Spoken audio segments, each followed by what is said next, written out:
화요일 가족 여러분 안녕하세요. 오늘은 시편 116편 8절과 9절 말씀.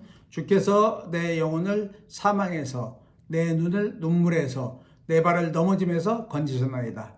내가 생명 있는 땅에서 여호와 앞에 행하려로다 라는 말씀을 중심으로 생명의 땅에서 여호와 앞에 행하려로다 라는 제목으로 함께 은혜를 나누도록 하겠습니다. 지난주에 제가 항암 치료를 다녀왔는데요. 이제 저는 두 번째 단계 임상 실험에 들어갔습니다.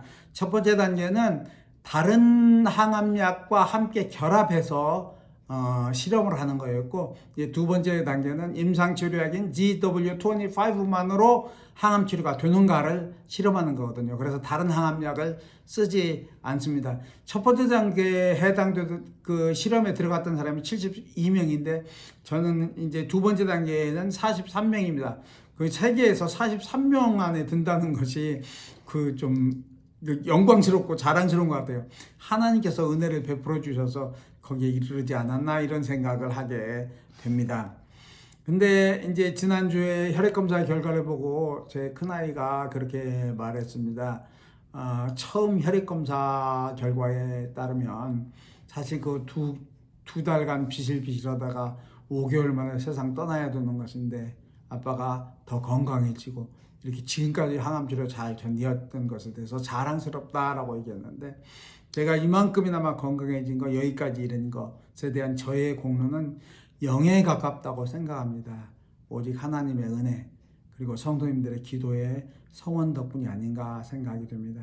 제가 고백할 것이 있는데 여러분들 다 그 찬양 아시잖아요. 누군가 널 위하여 기도하네.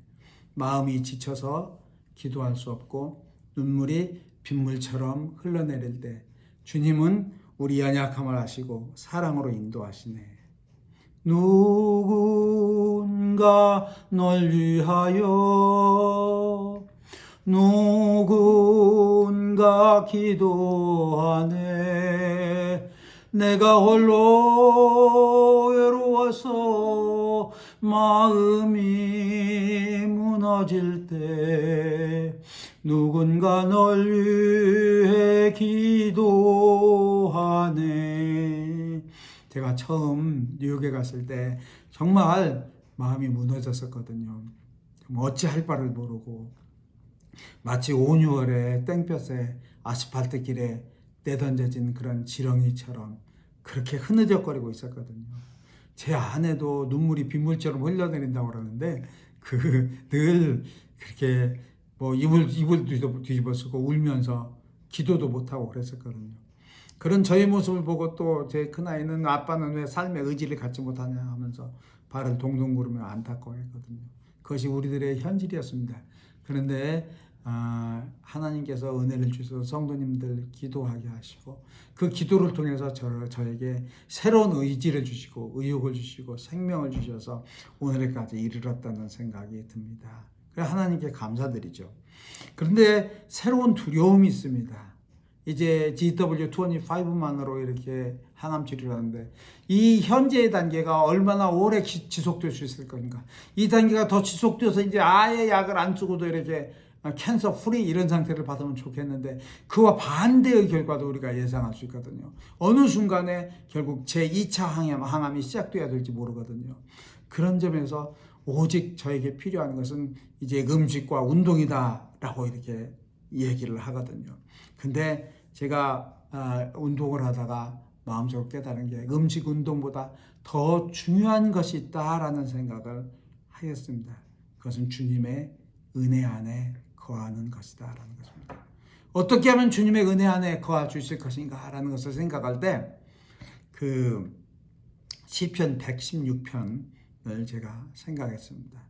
주께서 내 영혼을 사망에서 내 눈을 눈물에서 내 발을 넘어짐에서 구원하여 주셨는데 그러므로 내가 생명 있는 땅에서 여호와 앞에 행하려로다 라고 시편 기자가 얘기했습니다. 생명 있는 땅에서 여호와 앞에 행한다. 이 세상의 짧은 생명을 가지고 우리가 이 세상에서 하나님을 섬깁니다. 그동안에 우리가 어떻게 하는가가 앞으로 영혼을 결정짓는다라는 것입니다. 또한 현재의 삶을 결정짓기도 하는 것이죠. 그런 점에서 보면 결국 어떻게 하면 생명인 땅에서 온전히 하나님 앞에 행하는 것인가 라는 것이 우리의 삶의 과제가 되기도 하는 것입니다. 오늘 시편에서는 그것을 세 가지로 얘기하고 있습니다. 첫째는 평생 기도하는 것. 두 번째로는 그 여호와의 구원의 잔을 높이 들고 여호와의 이름을 부르는 것. 세 번째로는 여호와께 서원한 바를 갚는 것. 이걸 얘기하고 있거든요. 근데 서원한 것을 갚는 것은 뭐 누구나 다 해야 되리라고 생각하고 이 두 가지 주제에 대해서 함께 생각해 보겠습니다. 첫째로 기도하는 삶입니다. 하이델베르크 교리문답 116번째 문답에서 이런 얘기했습니다. 왜 그리스도인은 기도해야 하는가? 거기에 대한 대답으로 두 가지를 얘기하고 있습니다. 첫 번째는 바로 기도는 하나님께 감사하는 삶의 가장 중요한 부분이라는 것입니다. 가장 중요한 부분. 그죠? 두 번째로는 뭐냐면 하나님께서 누구에게 은혜와 성령 은사를 주시냐면 끊임없이 기도하는 사람에게, 안타까운 마음으로 끊임없이 기도하는 사람에게 은혜를 주신다고 그랬거든요. 그런 점에서 하나님의 은혜 속에 항상 거하기 위해서는 기도하여야 한다는 것을 저는 다시 깨달았습니다. 이제 더 이상 그렇게 무력하게 그렇게 흐느적거리지 않고 담대하게 기도하는 그런 주님의 종이 될 수 있기를 소망합니다.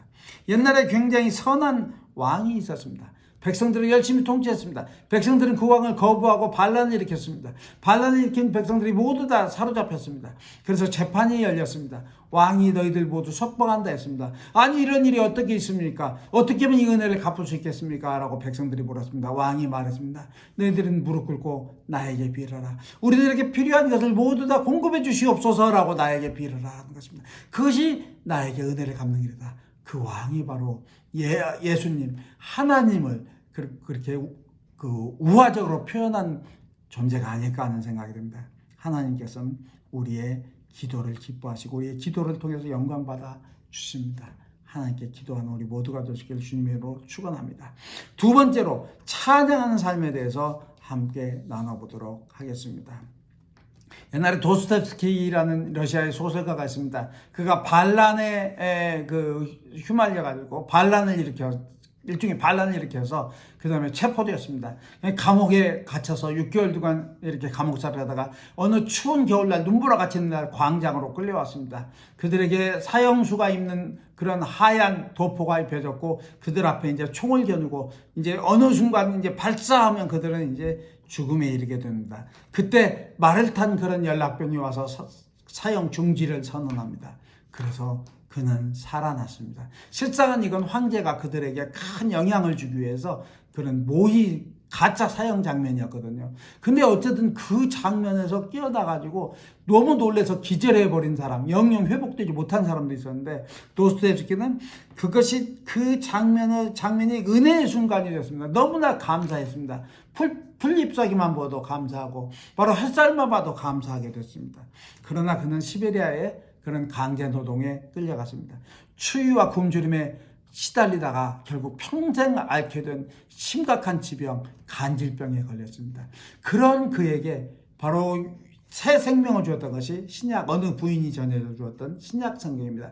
그 성경을 날마다 읽으면서 그 성경의 감격에 눈물을 흘리고 감동을 했습니다. 이 지구상에 살았던 많은 사람들 중에 가장 아름다운 분이 예수 그리스도라고 그는 생각했습니다. 그리고 이렇게 선언했습니다. 비록 예수 그리스도가 실제의 인물이 아니고 허구적인 인물이더라도 나는 예수 그리스도를 믿겠다라고 그렇게 역설적인 믿음을 표현했습니다.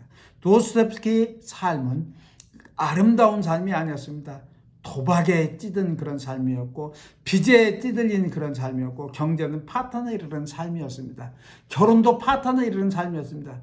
그럼에도 불구하고 그의 소설이 많은 사람들의 심금을 울리는 것은 그의 소설 속에는 항상 하나님의 놀라우신 은혜와 사랑이 담겨있기 때문입니다. 그 마음속 깊은 곳에 담겨있던 그 하나님의 은혜, 바로 자기가 사형장에서 살아난 것도 하나님의 은혜라고 생각하거든요. 그런 신약 성경에서 예수 그리스도를 통해서 자기에게 들려주셨던 놀라운 그런 사랑, 여기에 대한 감동과 감격이 있었고 그것이 바로 찬양의 형태로, 소설의 형태로 하나님 찬양으로 나타났던 것입니다. 이로 인해서 그는 가장 위대한 작가가 되었던 것입니다.